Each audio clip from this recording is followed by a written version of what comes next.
इसके फाउंडर सुशील केडिया जुड़ गए हैं। सुशील, गुड मॉर्निंग।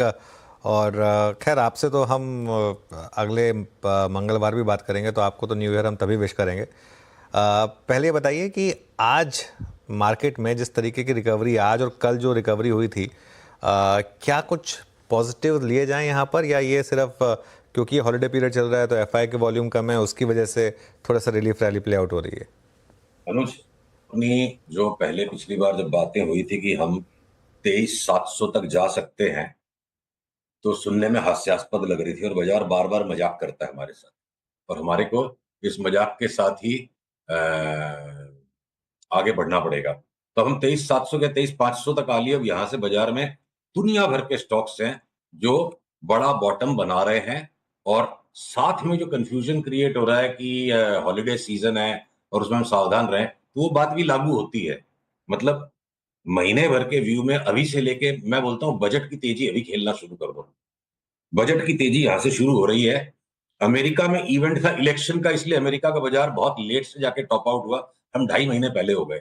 अब अमेरिका का इलेक्शन हो लिया, ट्रंप की स्वेरिंग इन आ जाएगी और हमारे मार्केट में सामने आ रहा है बड़ा बड़ा फेस्टिवल आ रहा है। बजट की तेजी हमें अब से लगानी है और दुनिया भर के स्टॉक्स उसके लिए तैयार हो गए। कि mean while Nifty day high पर आया और देखिए अब 23,840 पर, और अब बस वो पहला रेजिस्टेंस जो हम बात कर रहे थे ऑलमोस्ट वहाँ तक आ गए हैं, 200 डे मूविंग एवरेज 23,841 पर। और उसके बाद शायद 23,948 तक, 23,914 ध्यान रखिएगा, सीरीज़ का क्लोजिंग पॉइंट था। तो शानदार शानदार रिकवरी मार्केट में इस समय प्ले हो रही है। तो सुशील, फिर स्टॉक स्पेसिफिक सबसे ज़्यादा कहाँ पर आपको चार्ट में दमखम दिख रहा है? कहाँ आपको लग रहा है सबसे ज़्यादा लॉन्ग सौदे बनाए जाएं?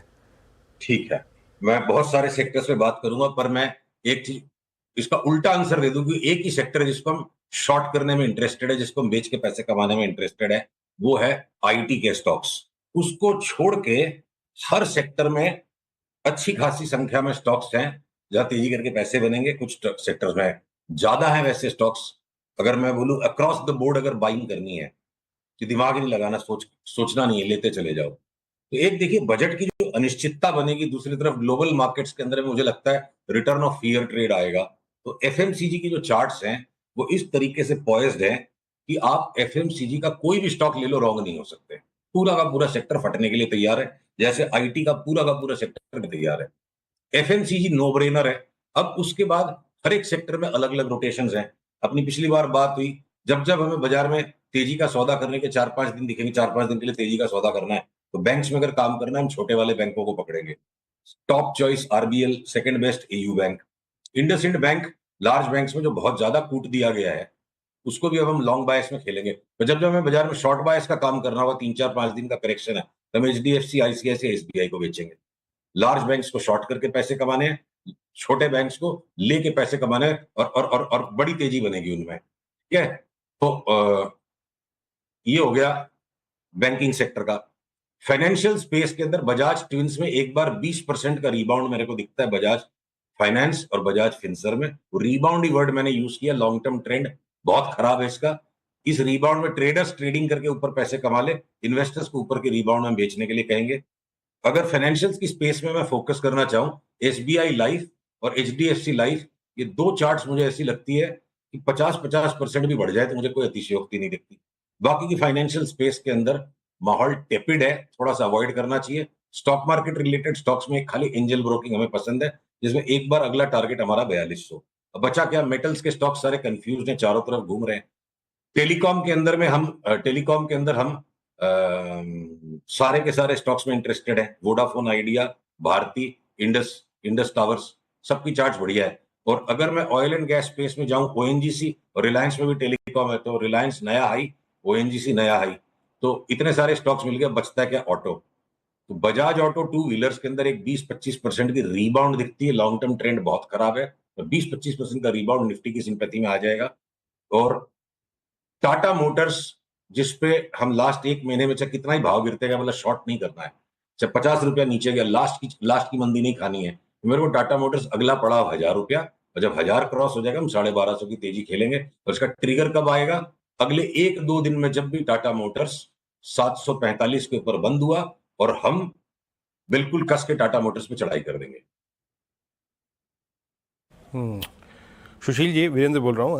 अभी जो आपने शुरू में बात कही थी कि बजट के प्रोस्पेक्टिव से बाइंग आप शुरू कर दीजिए, इस कथन के बीच में आप कैपिटल गुड्स को कहाँ रखेंगे, चाहे वो सिमंस हो, एबीबी, कमिंस, एल&टी?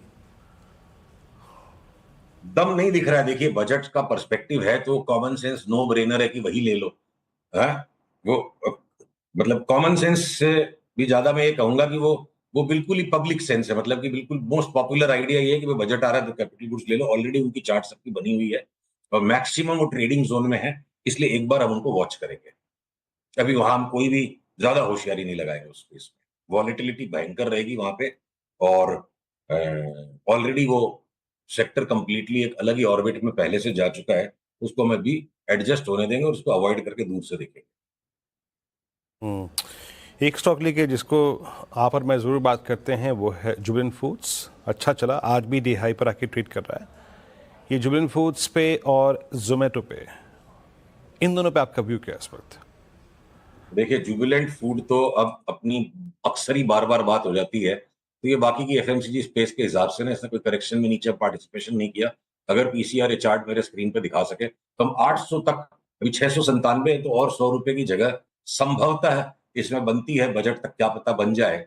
और जोमेटो में तो खैर पास्ट में मैं खासा रॉन्ग रहा हूं और मैं इसकी चार्ट आपके लिए, आपके प्रश्न पर आपके सामने ही अभी एक बार देख लेता हूं कि जोमेटो में मेरे को लगता है यहाँ से थोड़ा करेक्शन देना चाहिए। चूंकि पास्ट में बहुत स्ट्रॉन्ग कॉल लेके उस पर रॉन्ग हो चुका हूँ तो थोड़ा सा रिजर्व रहूंगा। हाँ, जोमेटो का करेक्शन एक बार के लिए हो गया। ट्रेडिंग में अभी ये 270 वाला जोमेटो क्या पता 320 तक दोबारा आए और फिर हम 320 के बाद इसको सोचेंगे शॉर्ट करने के लिए। एक बार के लिए तो करेक्शन हो गया। यहाँ से शॉर्ट टर्म ट्रेडर्स के लिए 275 का जोमेटो 5-7 रुपए के स्टॉप लॉस से लेके 320 में बेचने की कोशिश करनी चाहिए ट्रेडिंग टाइम फ्रेम पे। सुशील, आरबीएल बैंक पर अब क्या व्यू बन रहा है? एक तो ये बार बार बैन में जाता रहता है इस वजह से, लेकिन वो रैली जो है वो टिकती नहीं है यहाँ पर। ऐसा ना अनुज, जब कोई साइक्लिक, देखिए अगर ये चार्ट हम खोल सके कृपया स्क्रीन पे, जब आरबीएल बैंक ने एक सीरियस अंडर परफॉर्मेंस दिया है compare to other private banks for a long period of time. अब ये जो पूरी की पूरी इसकी चाल जो 2022 के अंदर इसने लॉन्ग टर्म बॉटम बनाया अपना, तो 2020 के भी बॉटम से नीचे था, तो फाइनल 2 साल लेट चल रहा है ये। और एक साइकिल इसकी बुल मार्केट की होके इस पूरी साइकिल का करेक्शन हो गया। चार्ट के हिसाब से तो भैया 500-600 भी संभव है, 700 भी संभव है।